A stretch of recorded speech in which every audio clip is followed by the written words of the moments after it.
book that we use for disability isn't perfect. If I wrote it, I'd do it differently. But I kind of like combining chapters 1 and 5 because it gives you an overview, but it also gives you a history, and I think they complement each other. So keep in mind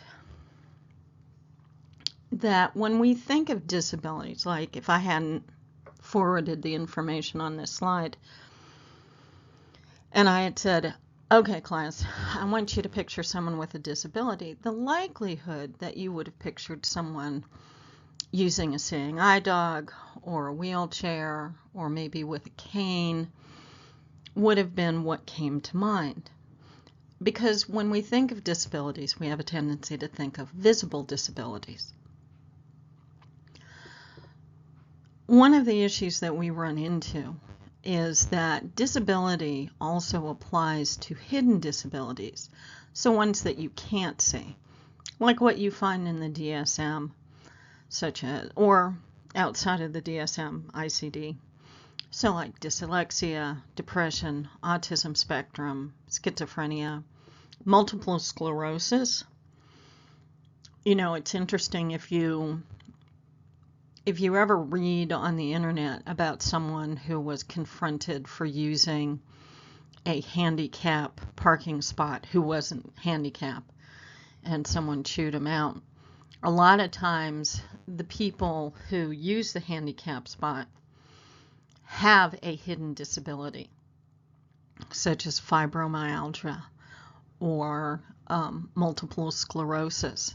And so people are very accepting that persons with visible disabilities they're entitled to accommodations, whereas those with hidden disabilities are not. And you find a lot of discrimination against those who cannot. It's not obvious by looking at them that they have an impairment. One of the things that I stress very strongly in this class is the importance of people first language. And it's funny, if you think about disabilities we genuinely don't think about, such as wearing glasses, like I wear contact lenses or glasses, I can't see a thing without them. No one has ever said that I was confined to my glasses. Actually, usually I get a compliment because they're very stylish. But we will say someone is confined to a wheelchair. And it's just, you got to put the person first, because otherwise we stop seeing the person and we only see the disability. You really see this in the hospital. People get identified by their disorder and not by who they are. And I've worked in several hospitals. I've worked in 2 psychiatric hospitals, and I've worked in 1 regular hospital on a NICU. And that's exactly it. People will say, you know, we're having an issue with one of our bipolars. Her medication is not stable, or she's not stable on her medication. Or pay close attention to room 4. She's probably going to go early today. She has preeclampsia. Okay, she has a name. And so, you know, and I've had kids in the NICU identified by the brain bleed, not that someone's baby. Instead, the baby is the condition. And we do that a lot when we have persons with disabilities. And so instead of putting the physical disability first, we put Bob first. Bob uses a wheelchair. Instead of putting the blindness first, we say Sue is visually impaired. Instead of putting whatever the disability is first, we say Bob has a disability and Sue will need accommodations. It may sound like political correctness run amok, but it really makes a difference when you see the person first and the disability second. I mean, think about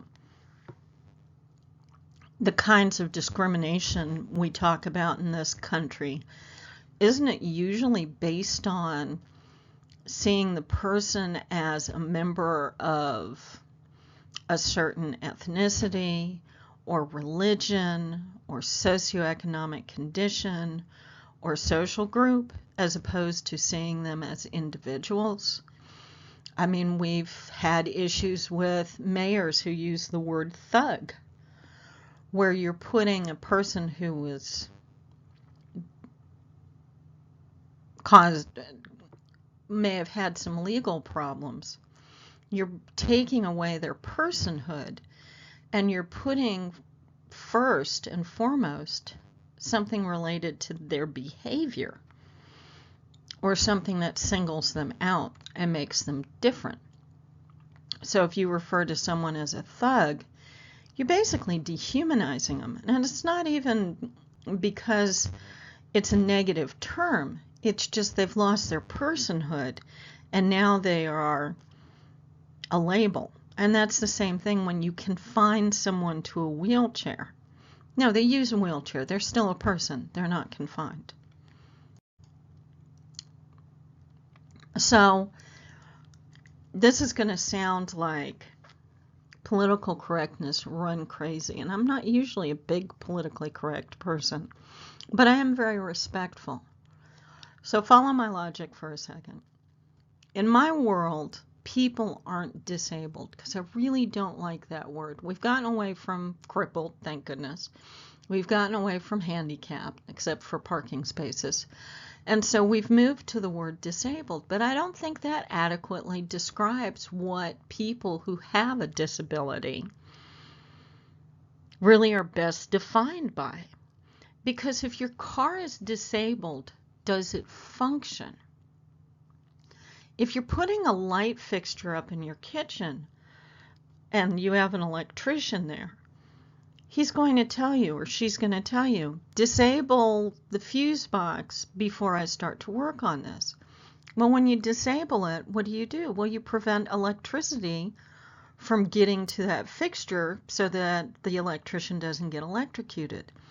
Disability means not to function. But people who have disabilities do function.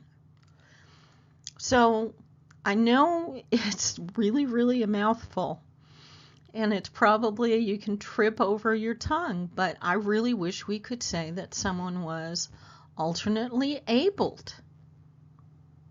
And here's my reasoning. I cannot read Braille. I do know some sign language, but I'm not fluent in it.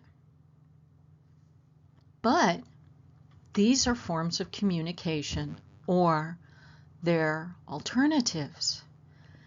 People who have visual impairment are alternately abled. We can read the same book. I can do it with words. They can do it either through an audiobook, or they can do it by Braille. Someone with a hearing impairment can see a movie or go to a play. They can read closed captions, or they can have a sign language interpreter there. They're not disabled. They're still getting the same information I am, just through an alternative format. Same with someone who uses a wheelchair. It's just an alternative so that they can have the same life experience. So that's why I'm really not a fan of disability, the word. I really like this poem if you go to page 19 in your book. And it's from a group from New Zealand, the People First group. I only give the first half of it. But it's put the people first. That's how it's going to work. When thinking up your schemes, when dreaming dreams, when planning all plans, when governing your lands, listen to our verse and put the people first. And I think that's very succinct. I think it's twofold. It's telling those of us who may not have what's viewed as a disability, that we need to think about those who do, but we need to see them not just when we're dreaming dreams, but recognize that they have dreams and plans as well. And we need to be aware of those and be inclusive and put people first. So there are different ways that society views disabilities.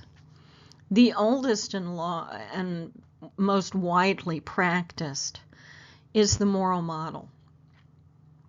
And it's the cause of the disability is not just wrongdoing, but wrong living. More deeply still, wrong being.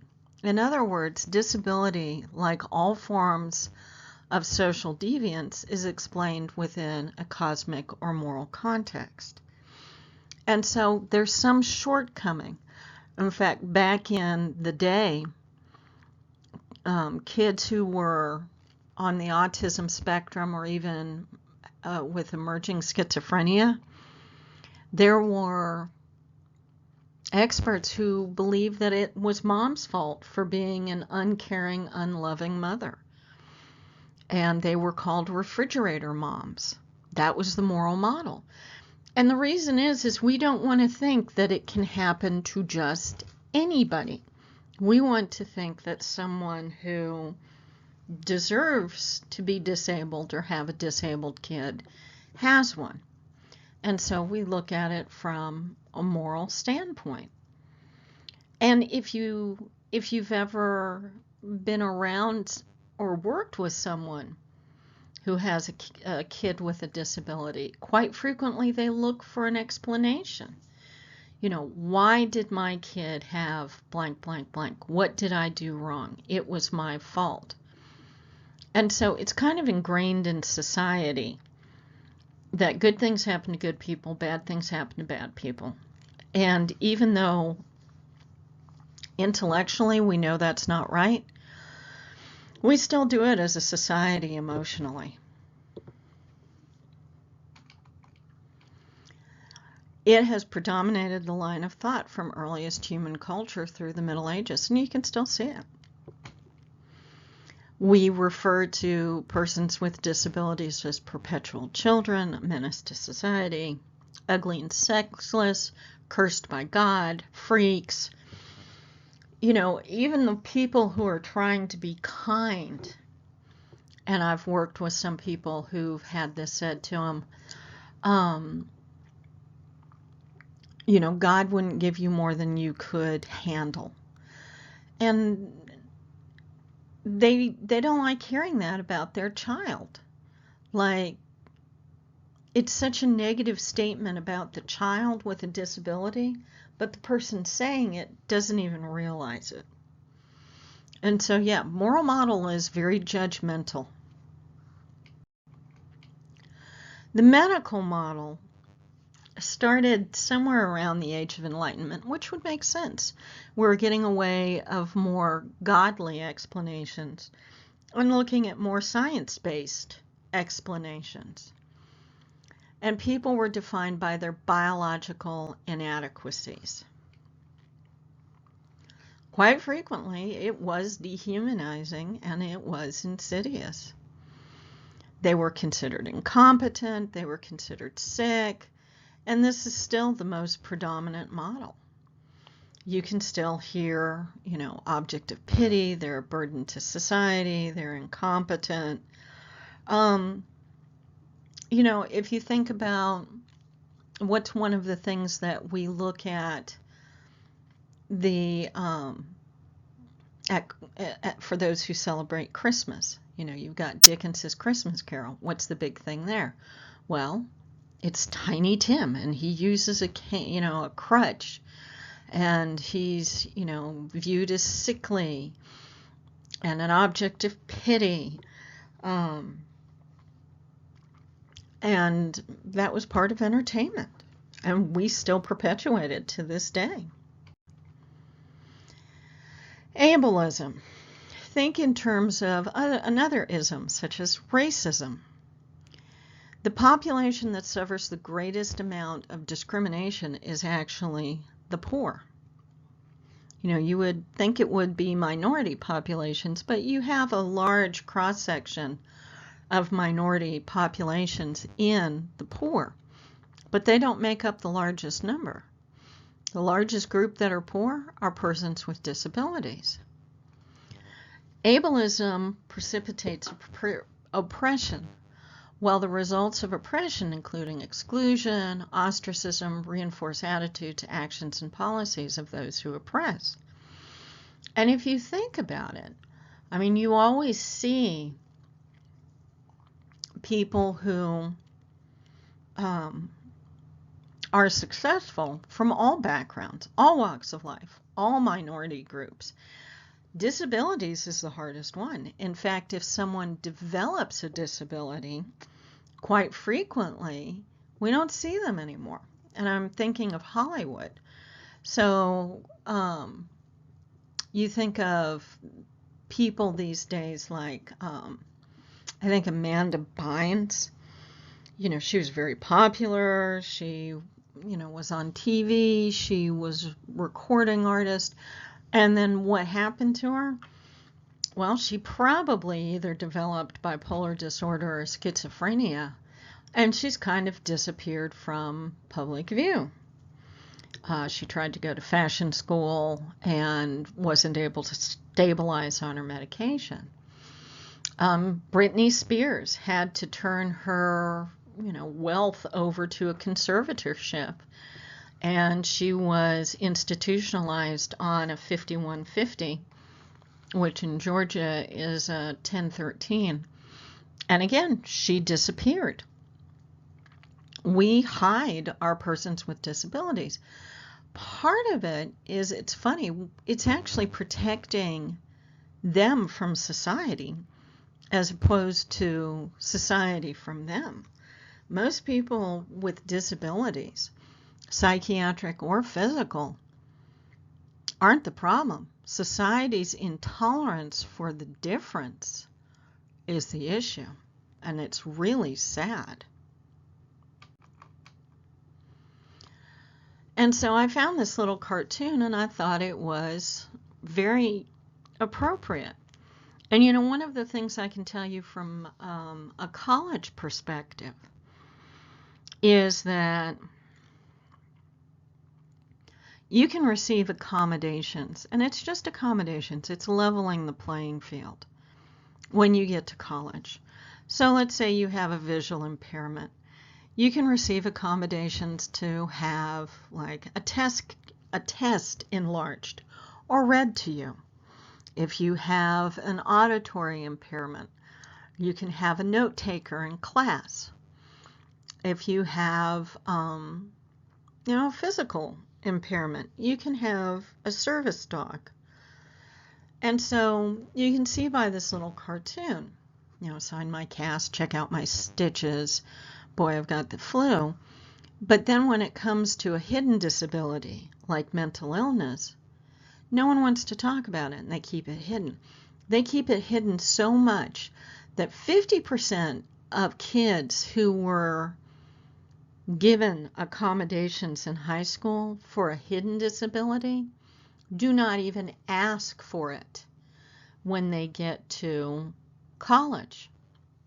And that could be anything from attention deficit disorder, autism spectrum disorder, social anxiety, etc., etc. Because a lot of them are afraid that they'll be stigmatized. They're not entirely wrong. Time, place, and context is one of the things you will get used to hearing me say in all classes. Remember what I said in another PowerPoint on the ICD and the DSM? Everything ties to history. We are a reflection of history. Half of the stuff, well, the majority of the things that we do as professionals came about because of something that happened historically.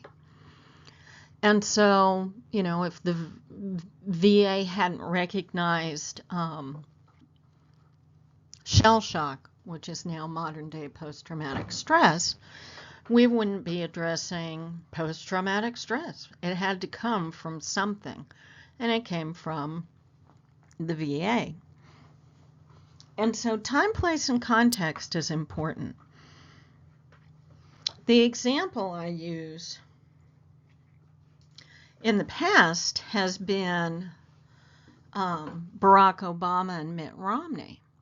Would they have been the nominees of the Democratic and Republican conventions back in the 1970s? And the answer is no. Why? Well, because back in the 1970s, you wouldn't have had an African American and a Mormon accepted as the nominees of their party. And more recently, you can look at Bruce Jenner, who won, the decathlon at the Olympics as a male. Well, in 2015, he declared that he has been a female his whole life and is no longer Bruce Jenner, but now is Caitlyn Jenner, and is using female pronouns instead of male pronouns.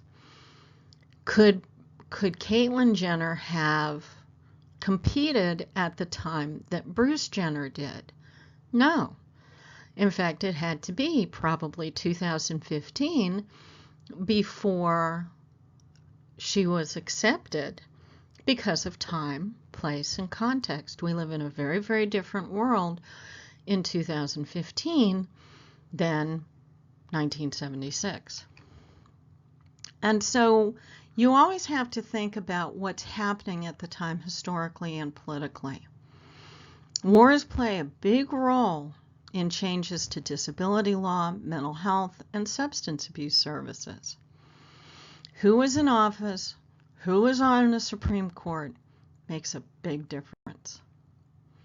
So, going back to ancient Athens, your book quotes Plato as writing, "The offspring of the inferior or of the better, when they chance to be deformed, will be put away in some mysterious unknown place as they should be." That sounds really cold, really heartless, and really nasty. But you have to think in terms of time, place, and context. And I'm not condoning putting away persons with disabilities. But it was a very, very different time, place, and context. Back in ancient Athens, the citizens existed for the good of the city-state. Athens was a city-state. That was the philosophy of the time. It was not noble to cling to life if it burdened your family. So, for example, Socrates, who was a teacher of Plato, when he hit the age of 70, he drank hemlock to kill himself. This was viewed as an honorable death. And so when Plato wrote about the inferior being put away, it was for the betterment of society. It was your duty to society to make it a better place. Is it right? Well, at that time, place, and context, that was the philosophy of the day. Things change. For one, back in ancient Athens, life expectancy was about 45. It was a hard life. In 2015, no, this is not even remotely acceptable. But life expectancy is between 80 and 85. Big difference. Okay, I bumped something. Social Darwinism. Well, Darwinism, as you know, is survival of the fittest. And so the weak die out and the strong survive. And so that became very popular around the 1800s. We were starting to recognize that traits were passed on through genetics. If dad had brown hair and mom had brown hair, dad had brown eyes, mom had brown eyes, all of the kids would probably have brown hair and brown eyes. And they also realized that things like being slow or cognitively could be passed on. And they started to prevent the reproduction of people they didn't want in their society. And they realized if they didn't have kids, those traits could not be passed on. Now, of course, this continued in Nazi Germany. You know, we always hear about the Jews and the gypsies that were ethnically cleansed during World War II. But actually, one of the interesting things is that the first group that the Nazis started with were actually the disabled. And so in World War II, they started the T4 program. And T4 is an abbreviation of the street address where the Charitable Foundation for Curative and Institutional Care was located. And it sounds lovely, Charitable Foundation for Curative and Institutional Care. But really it was isolating people from society and killing them. 70,000 were killed between 1939 and 1941, and at least 200,000 after that. When the Nazis started their ethnic cleansing, they actually started with the disabled. They bombed their own buildings that contained persons with disabilities and then blamed it on the British. And so the disabled were degraded and deemed without worth. And for some people, this attitude still prevails. You know, if you will find people who have a very negative perception if two persons with disabilities want to date, have children, get married, etc. Eugenics. Eugenics actually means good birth. And it's part of it is selective breeding. So only people with desirable traits would be allowed to have children. People who had undesirable traits, such as genetic issues, would be sterilized and not allowed to have children. It's kind of interesting. We always think about the Nazis doing this, but to be honest with you, we actually kind of do it a little bit. When we do artificial insemination, when we don't have, if we don't have a male. So like I've had friends who wanted to have a kid, but there wasn't a male presence in their lives. And so they would go to the sperm bank and they would read the profiles of the men who had donated. In fact, I had a friend who did this just recently, and she already has one son, and she wants the brother or the sister to look like her son. And so she's been looking at the pictures of these men when they were kids. So she doesn't have any adult pictures. She has children's pictures. I think they stop at age 6. And she has all of their medical history. And she had narrowed it down to 2. And she was trying to decide back and forth because she liked both of them. They both had the similar characteristics to her son. But one thing that struck me as interesting is she had picked ones that, you know, were college educated, you know, and had positive traits that they described, you know, as even-tempered, etc., etc. And she really preferred one over the other, except for the fact he had like 3 relatives with cancer. And I was thinking, you know, this is a lot like eugenics. She's selectively breeding.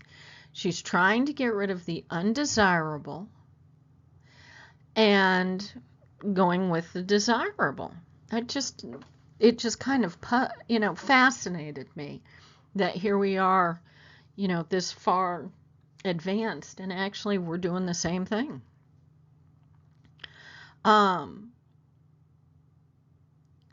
And so anyway, I assume you know during World War II that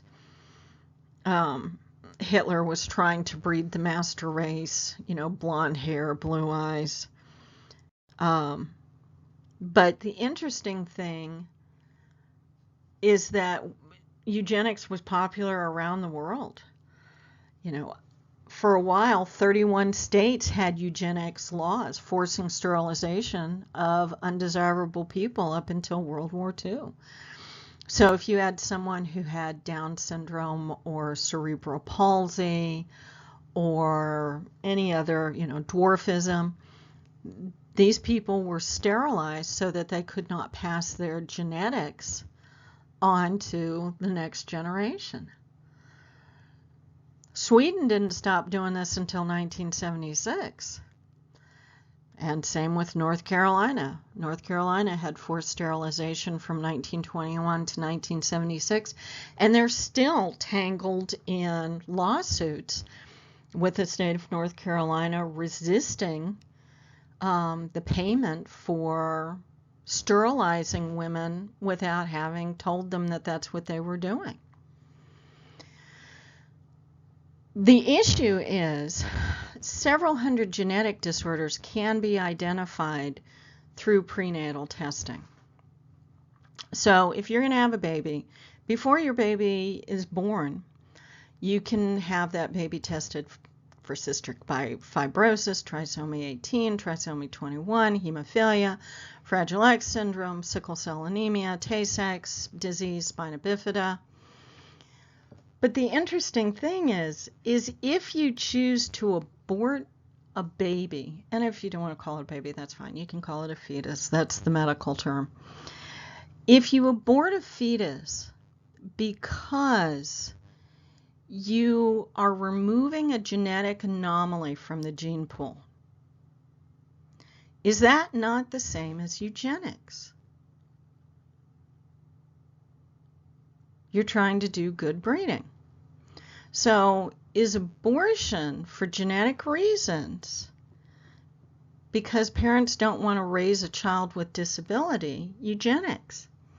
Same with if you are getting in vitro fertilization and you have the fertilized eggs tested for genetic anomalies. If you choose to have these 3 implanted over these 3, because the 3 that you rejected have some sort of genetic anomaly, is that not eugenics? It's a really tough question.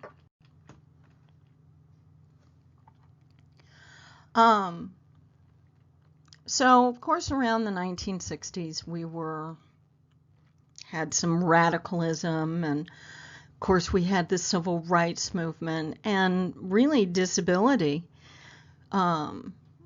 grabbed onto the coattails of the civil rights movement and ran. And so we had the social minority model in the independent living movement. And so these views viewed the disabled as a minority group. And so, as I said, grabbed onto the coattails. The problem is not with the disabled individual, but with the societal definition of the disabled. This is one of the first times that we actually stop focusing on the individual and focus on the problem being a societal one. I threw in the Thorazine because a lot of things happened in the 1960s.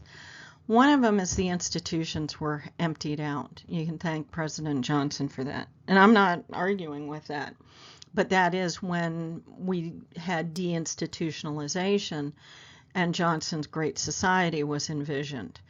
And what led to deinstitutionalization was the introduction of Thorazine, which treated schizophrenia very, very well. It was very effective.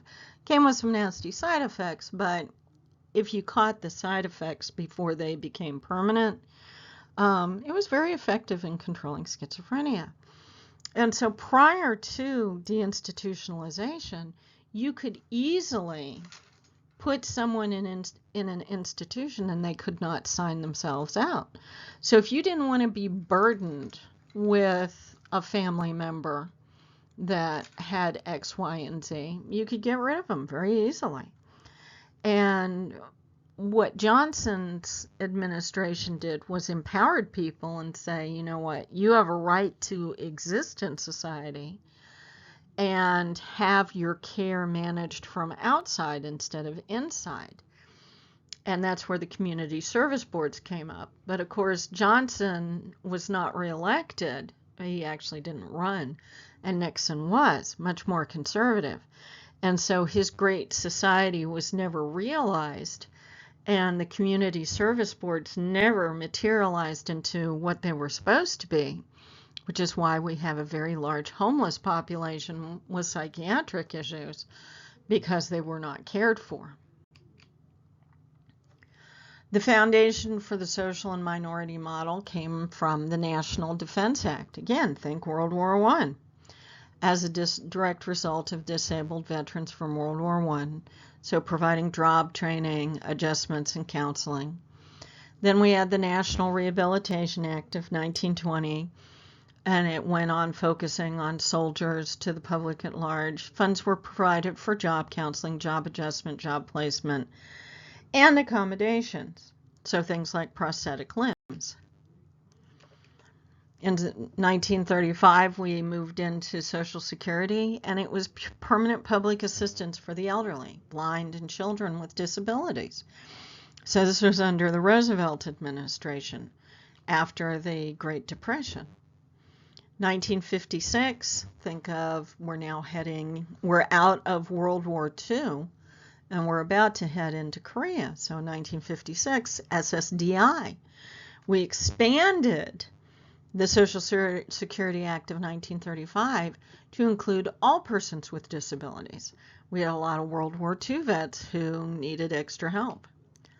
1965, Medicaid was made part of Social Security. And then Medicare was enacted for those 65, over 65, and those with disabilities.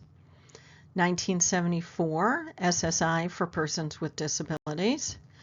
And if you think about it, you've gone through Korea and Vietnam, and Saigon didn't fall until 1975, and you had a population that needed more assistance.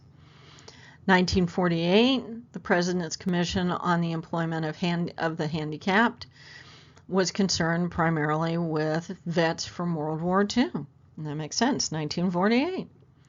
The Civil Rights Act of 1964 did not address the issue of disability, but it did set up a way to investigate and prosecute discrimination under Title VII.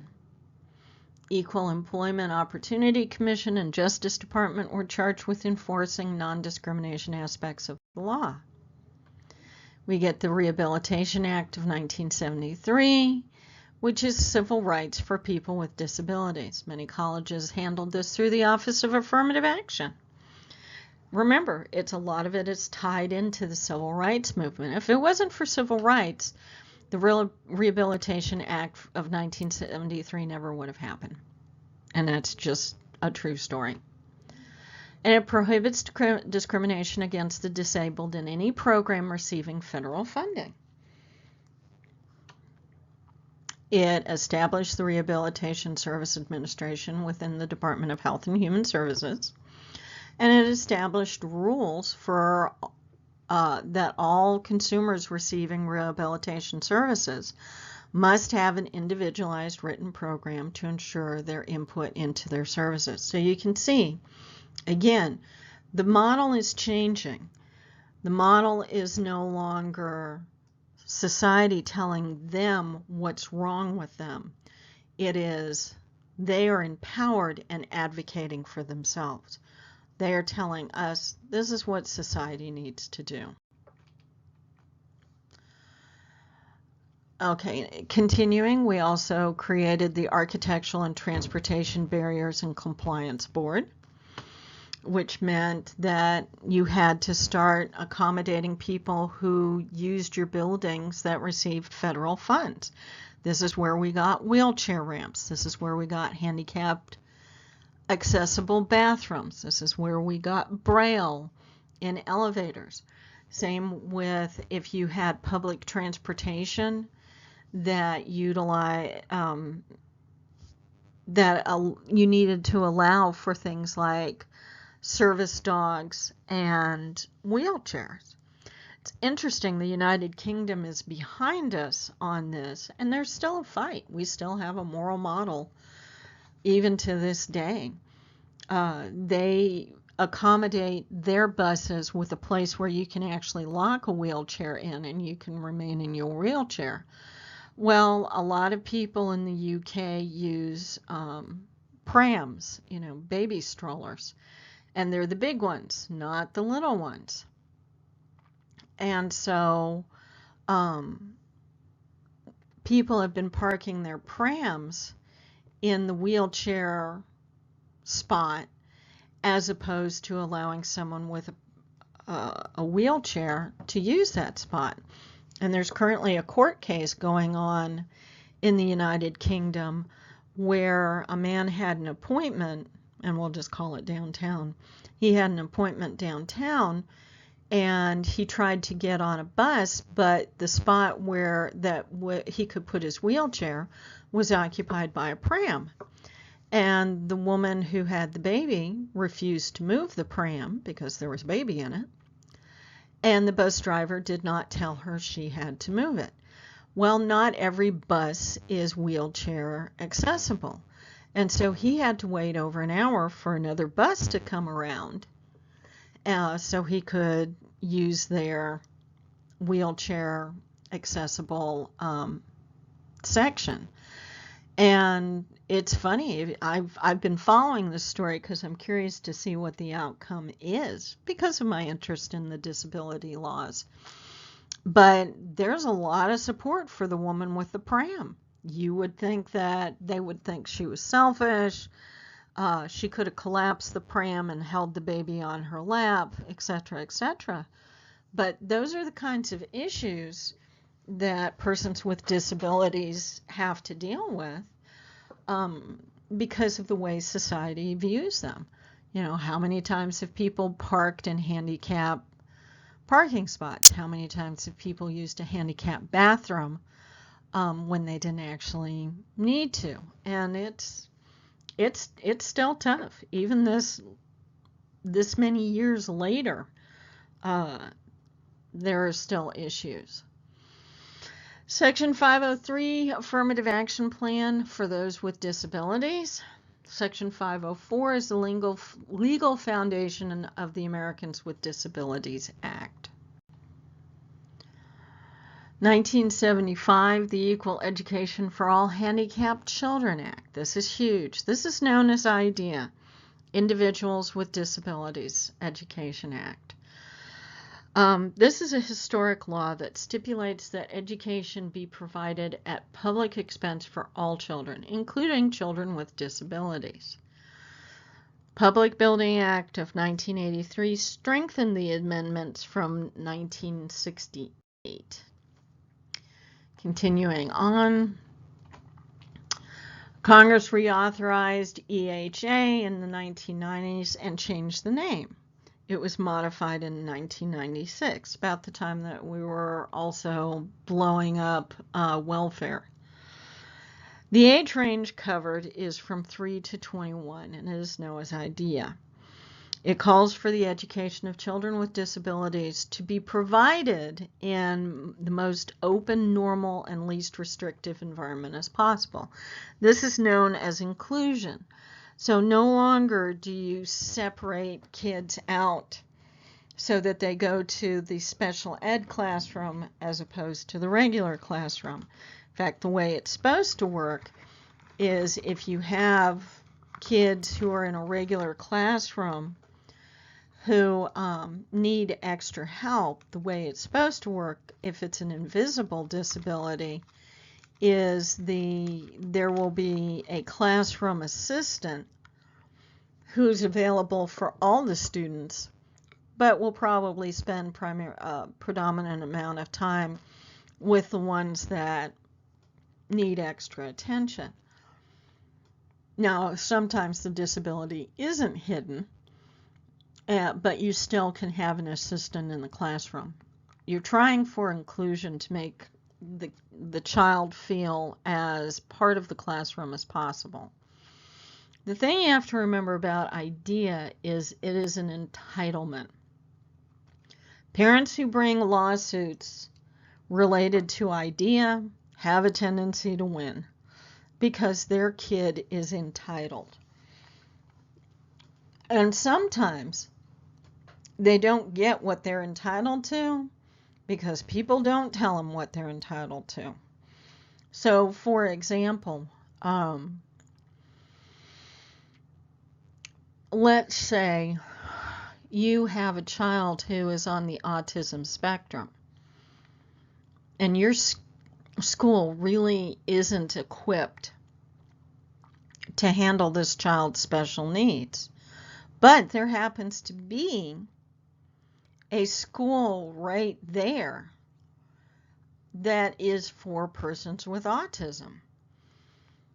If your school district cannot meet the needs of your child, then your child can go to the school for autism and the school district will pay for it. And a lot of people don't realize this, but it's true. And school districts don't want you to know this. And they don't want you to know at the state level because the state will have to step in if the school district can't afford it. Many, many lawsuits on this, and parents win an awful lot of the time. Then we get to the Americans with Disabilities Act. It is different from IDEA. It is known as ADA, and it's frequently compared with the Civil Rights Act of 1964. It is a landmark for persons with disabilities. It acknowledged that 43 million Americans with disabilities have been subjected to serious and pervasive discrimination. It is a right, not an entitlement. And some people who get out of K through 12 are very shocked that they do not receive the same accommodations they received when they were in school. And the reason is because it is a right, not an entitlement. And so all it is you're supposed to level the playing field. So if you want to be a pilot, but you have a visual impairment, that's not reasonable. It's just supposed to level the playing field.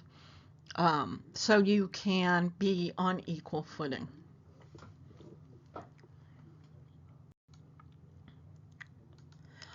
So ADA has several titles. One is Title I. It addresses the issue of discrimination in employment in persons with disabilities. Title II applies to public entities, including public transportation. And the interesting thing about Title I is it doesn't cover attendance. And people think that it should. But it's just leveling the playing field. So let's say you have some sort of disorder that makes you miss a lot of work and you get let go from your job.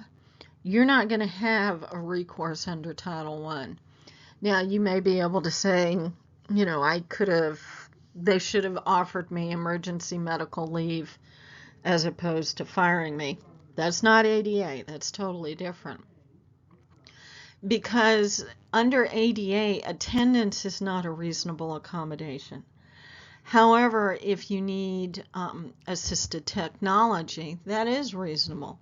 If you can perform the same job as someone who did not have your disability, if you had assisted technology, then it is a reasonable accommodation to have that assisted technology.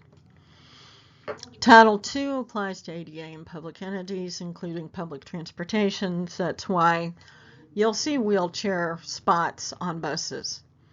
Title III makes discrimination against persons with disabilities illegal in public accommodations and in commercial facilities. Title IV mandates the establishment of telecommunication to relay services. So, when there is a tornado warning, if you happen to have a phone that is equipped with assisted technology, then NOAA is required to have a way to contact persons with disabilities, so that they know something, that the tornado is coming. That's required by law.